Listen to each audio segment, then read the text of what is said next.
اپنے حقوق جانیں، ملازمت میں نسلی امتیاز۔ نسلی امتیاز کیا ہے؟ نسلی امتیاز دوسروں کے مقابلے میں لوگوں کی نسبت کم سلوک کرنے کے بارے میں ہے۔ مثال کے طور پر، آپ کی نسل کو ہانگ کانگ میں نسلی چائنیز ہونے والے شخص سے کم برابر سمجھا جا سکتا ہے۔ RDO ہانگ کانگ میں نسلی امتیاز کے شخص افراد کے حقوق کا تحفظ کرتا ہے۔ امتیازی سلوک کی بہت ساری قسمیں ہیں۔ ضروری ہے کہ آپ فرق جانیں تاکہ آپ اپنے حقوق کی حفاظت کر سکیں۔ براہ راست امتیازی کیا ہے؟ براہ راست امتیاز سلوک وہ ہے جہاں آپ کے ساتھ سلوک کے طریقے اور کسی کے ساتھ سلوک کی واضح موازنہ موجود ہیں، اور جس طرح وہ کسی دوسرے کے ساتھ سلوک کرتے ہیں، شاید کسی مختلف نسل سے۔ یہ سلمیٰ ہے اور یہ ہندوستان سے ہے۔ کل سلمیٰ کی ملازمت کے لیے انٹرویو ہے۔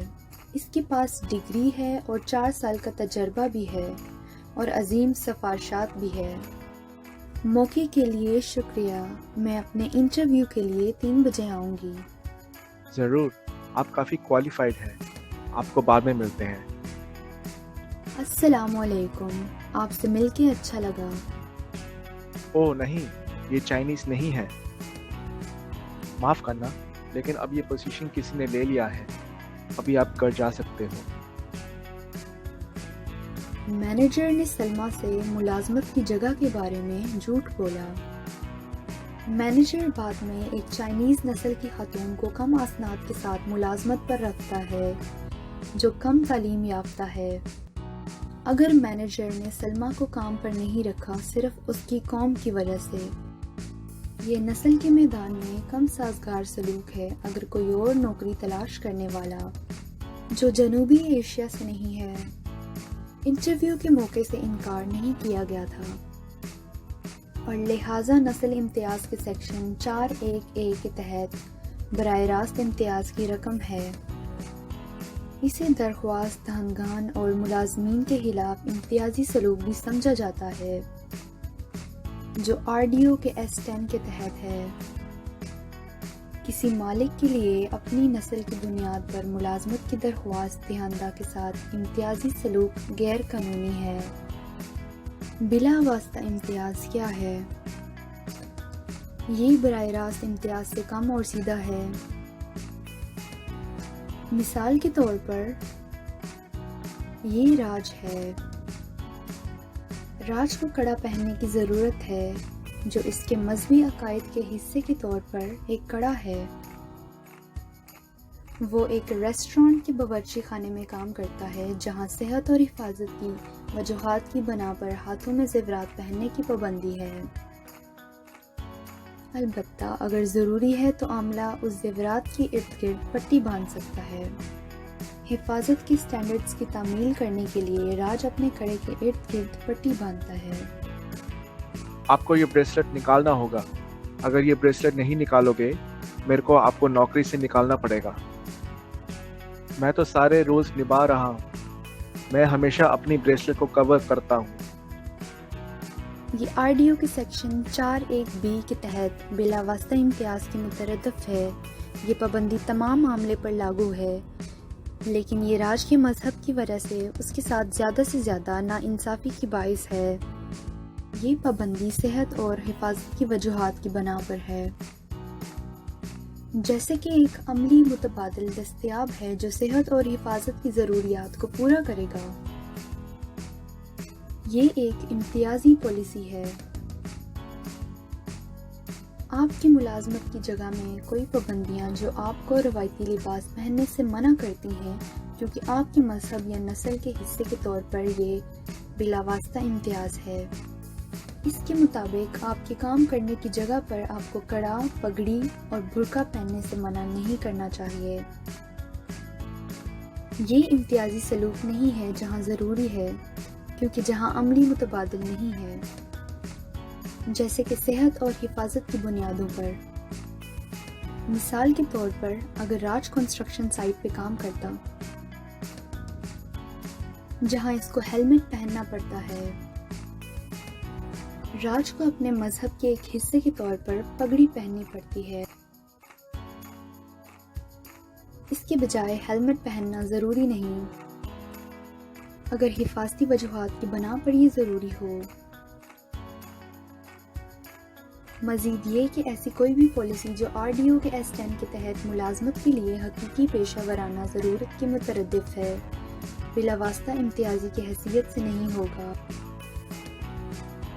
مثال کے طور پر یہ فائزہ ہے۔ فائزہ نے ہوٹل ریسیپشنسٹ کی حیثیت سے درخواست دی۔ کیا آپ کو چائنیز لکھنی اور پڑھنی آتی ہے؟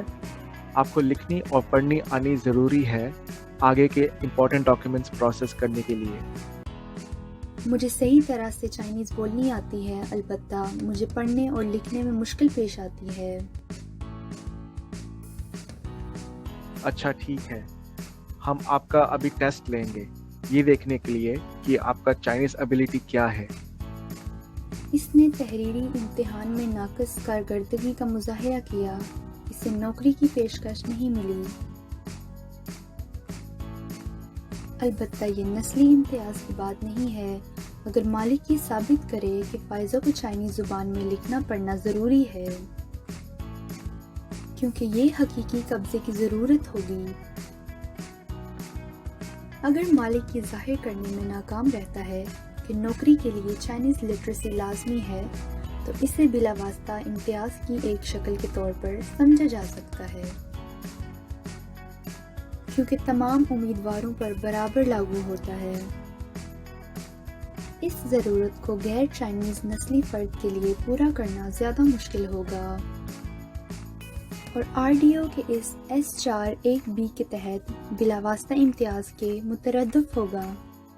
نسلی طور پر معاندانہ کام کرنے والا ماحول کیا ہے؟ عائشہ بنگلہ دیش کی رہنے والی ہے اور ایک دفتر میں کام کرتی ہے۔ اس کے دفتر میں کچھ اخبار مضمون کی کلپنگز موجود ہیں جس میں یہ اشارہ ملتا ہے کہ ہانگ کانگ میں تمام جرم جنوبی ایشیا، غیر ملکوں اور غیر چائنیز کے ذریعے کیے جاتے ہیں۔ اس چیز سے اس کو ایسا محسوس ہوتا ہے جیسے اس کے ساتھی اس کے ساتھ دشمنی جیسا سلوک کر رہے ہیں۔ RDO کے S7(2) کے تحت اس نوٹس میں عائشہ کو واضح طور پر نشانہ نہیں بنایا گیا تھا۔ یہ ایک خوفزدہ یا نسلی طور پر کام کرنے کے برابر ہے۔ RDO کے تحت اگر آپ نسلی اعذار رسانی یا امتیازی سلوک کے شکار ہیں تو آپ کو تحفظ حاصل ہے، کیونکہ کوئی مانتا ہے کہ آپ خاص نسل سے ہیں، حالانکہ آپ نہیں ہیں۔ مثال کے طور پر اگر فائزہ کے ساتھی اسے طعنہ مارتے ہیں کیونکہ ان کو لگتا ہے کہ وہ ہندوستان سے ہے، حالانکہ وہ پاکستان سے ہے، یہاں پر فائزہ کو اب بھی RDO کے تحت جائز شکایت ہے۔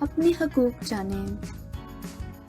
یہ سمجھنے کے لیے ضروری ہے کہ آپ کن مختلف قسم کے امتیازات کا سامنا کر سکتے ہیں۔ آپ قانونی کارروائی کر سکتے ہیں یا برابر موقع کمیشن میں شکایت درج کر سکتے ہیں۔ اگر آپ قانونی کارروائی کے ساتھ آگے بڑھتے ہیں اور آپ کا مالک آپ کے معاہدے کو ختم کرتا ہے یا آپ کے ساتھ ناجائز سلوک کرتا ہے، اس کا مطلب ہے شکار کے ذریعے امتیازی سلوک، جو RDO کے S10 کے تحت منع ہے۔